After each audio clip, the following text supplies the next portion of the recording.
नमस्कार, आप देख रहे हैं केपीएस ट्यूटोरियल। एक बार पुनः आप सबों का हार्दिक स्वागत है आपका अपना यूट्यूब चैनल पर।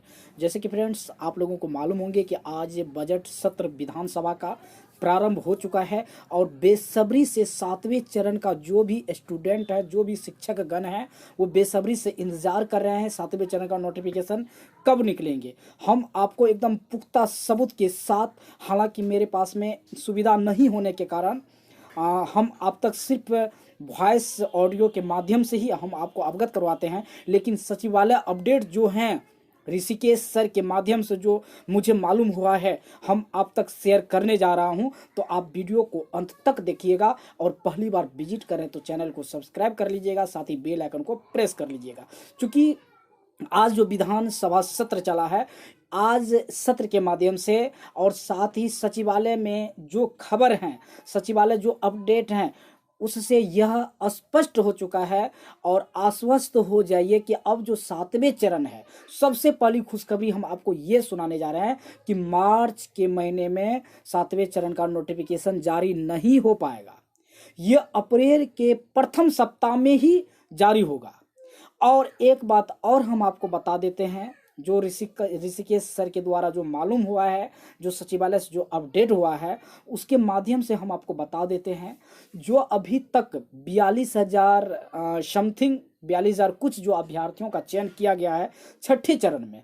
ये चूंकि बैकलॉग सीट है, आप लोगों को मालूम होंगे कुल जो सीटों की संख्या थी वो 94,000 के समथिंग थे, जिसमें 42,000 को सिलेक्शन कर लिया गया है, जिसे नियुक्ति पत्र भी दे दी गई है।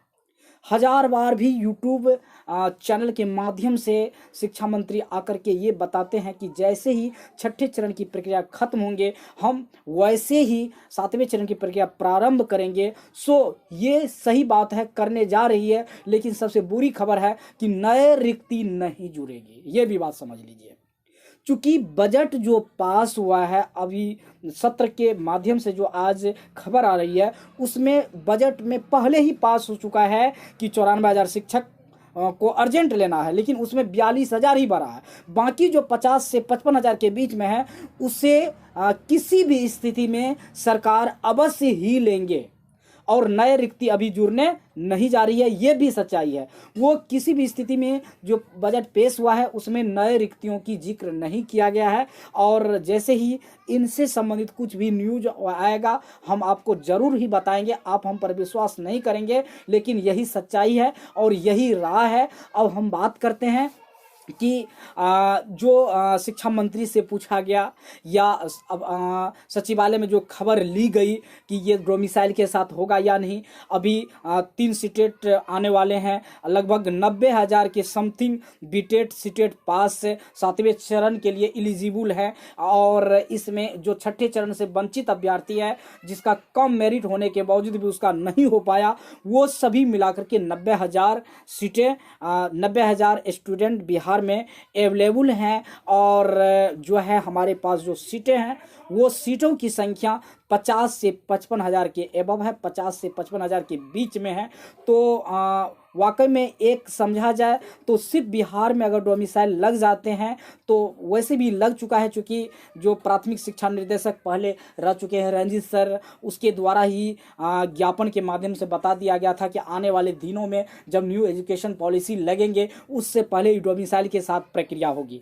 ये सारी बातें आज स्पष्ट हो चुका है, और ये भी आप समझ लीजिए। खैर, मैं ऑडियो के माध्यम से ये आपको अवगत करवा देता हूँ कि 7वें चरण का नोटिफिकेशन आपको अप्रैल के प्रथम वीक में ही आ जाएंगे। साथ ही 50 से 55,000 की सीटें सिर्फ 1 to 5 और 6 to 8 के लिए निर्धारित होगी। नए कोई रिक्ति आने वाली नहीं है, क्योंकि सरकार किसी भी स्थिति में 2022 के अंत तक में ये पूरा 94,000 शिक्षकों की सीटें को भरने जा रही है। ये पूर्ण तरह से आश्वस्त हो चुका है। साथ ही हम आपको बता दें, क्योंकि अगर जो 4th राउंड में नहीं कहा जाए, क्योंकि 4th राउंड की यहाँ बात ही नहीं है, जो भी हैं तो वो अभ्यर्थियों के द्वारा बात कहा गया है, जो कुछ कारणवश या कुछ त्रुटियों के कारण, नियोजन इकाई की गलतियों के कारण, या जहां मेधा सूची प्रकाशित नहीं हुआ था, जहां कुछ खामियां होने के कारण रद्द कर दी गई थी, जिसे नियुक्ति पत्र अभी तक भी नहीं मिला है और अगले